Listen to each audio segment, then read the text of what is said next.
एक वीडियो में लोकपाल और लोकायुक्त की नियुक्ति की प्रक्रिया और एक लंबे आंदोलन के बाद संसद ने लोकपाल और लोकायुक्त की नियुक्ति को लेके जो कानून बनाया उस पर बात किया था। हम इस वीडियो में ये बात करते हैं कि लोकपाल और लोकायुक्त की संस्था भ्रष्टाचार के विरुद्ध प्रभावी क्यों नहीं हो पाई और क्या समस्याएं हैं लोकपाल और लोकायुक्त के साथ। तो देखिए कि लोकपाल और लोकायुक्त अधिनियम 2013 में जो विसल ब्लोअर्स है, जो भ्रष्टाचार की सूचना देने वाले को पर्याप्त सुरक्षा प्रदान करने में यह विफल रहा है। हम कई ऐसी घटनाएं हमारे सामने जो है देश के सामने आया है कि जहां सूचना देने वाले, भ्रष्टाचार की सूचना देने वाला, जिसको हम विसल ब्लोअर्स कहते हैं, उसकी हत्या कर दी गई है या उसके साथ जो है उसे हरासमेंट का सामना करना पड़ा है। तो आप सोचिए कि एक व्यक्ति देश हित में यदि भ्रष्टाचार की सूचना देने के बाद उसके जीवन को ही खतरा हो जाए, उसके परिवार को खतरा हो जाए, उसके नौकरी को खतरा हो जाए, उसका आर्थिक जीवन नष्ट हो जाए, तो क्या वह व्यक्ति देश हित में कितने लोग सामने आएंगे। तो सबसे पहले जब तक भ्रष्टाचार की सूचना देने वाले विसल ब्लोअर्स को हम सुरक्षा नहीं दे पाएंगे, पर्याप्त सुरक्षा, तब तक लोकपाल और लोकायुक्त के समक्ष भ्रष्टाचार की सूचनाएं प्रॉपर तरीके से आएगी ही नहीं। देखिए, दूसरा जो समस्या है कि यदि कोई भ्रष्टाचार की सूचना दी गई लोकपाल और लोकायुक्त को और जिसके विरुद्ध वो सूचना है वो आरोपी निर्दोष पाया जाता है, तो उस स्थिति में लोकपाल और लोकायुक्त शिकायतकर्ता के खिलाफ ही जांच शुरू करने का प्रावधान हमने कर दिया है।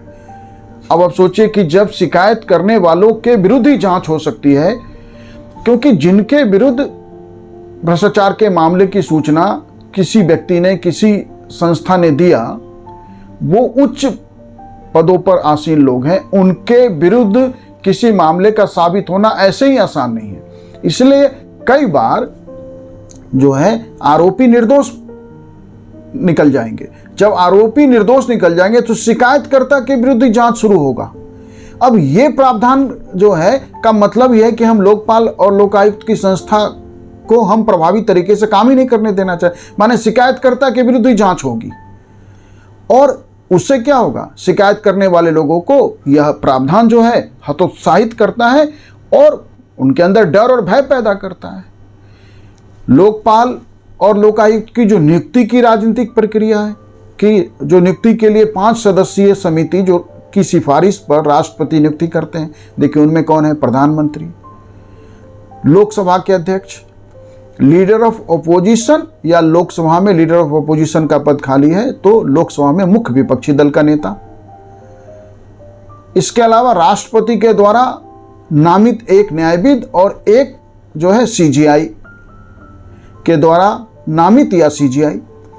अब ये जो नियुक्ति प्रक्रिया है उसमें अब देखिए प्रधानमंत्री, लोकसभा अध्यक्ष और राष्ट्रपति के द्वारा जो है नामित न्यायविद, ये 3 लोग जो हैं पूरी तरह राजनीतिक व्यवस्था के, सरकार के लोग हैं और जिनके विरुद्ध लोकपाल को जांच करना है।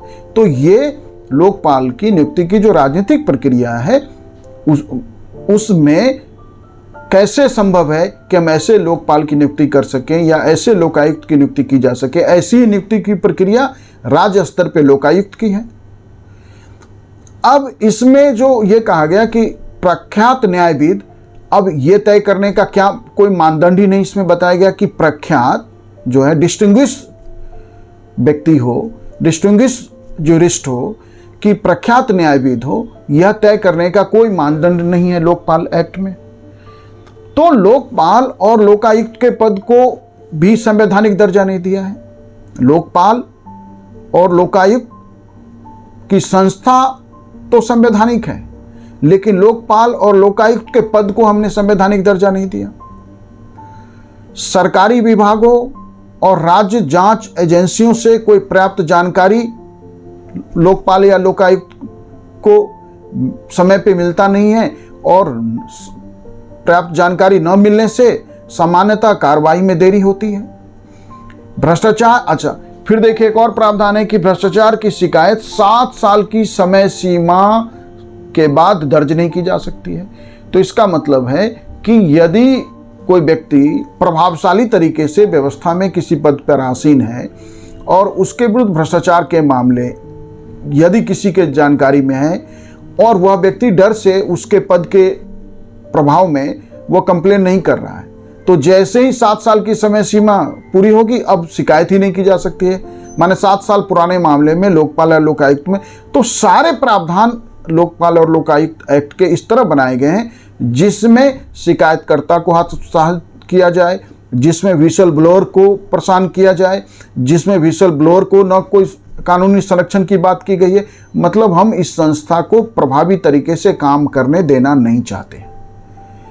लोकायुक्त की नियुक्ति की का प्रावधान भी पूरी तरह स्पष्ट नहीं है उस एक्ट में। द्वितीय प्रशासनिक आयोग ने यह स्पष्ट रूप से कहा था कि लोकपाल को वित्तीय स्वायत्तता दी जाए उस दिशा में, माने फाइनेंशियली यदि कोई संस्था इंडिपेंडेंट नहीं है, आर्थिक रूप से सक्षम नहीं है, तो वो प्रभावी जांच नहीं कर सकती है। लोकायुक्त को भ्रष्टाचार के संबंधित शिकायतों को प्राप्त करने के लिए जब तक हम नोडल एजेंसी नहीं बनाएंगे, देखिए इसका हल है कि लोकपाल और लोकायुक्त दोनों को राज्य स्तर पे लोकायुक्त और संघीय स्तर पर लोकपाल को भ्रष्टाचार के विरुद्ध शिकायत की नोडल एजेंसी बनानी पड़ेगी। यदि हम देश में उच्च पदों पे आसीन व्यक्तियों के विरुद्ध भ्रष्टाचार के मामलों पे प्रॉपर जांच चाहते हैं, कार्रवाई चाहते हैं, तो हमें उसे नोडल एजेंसी बनाना पड़ेगा।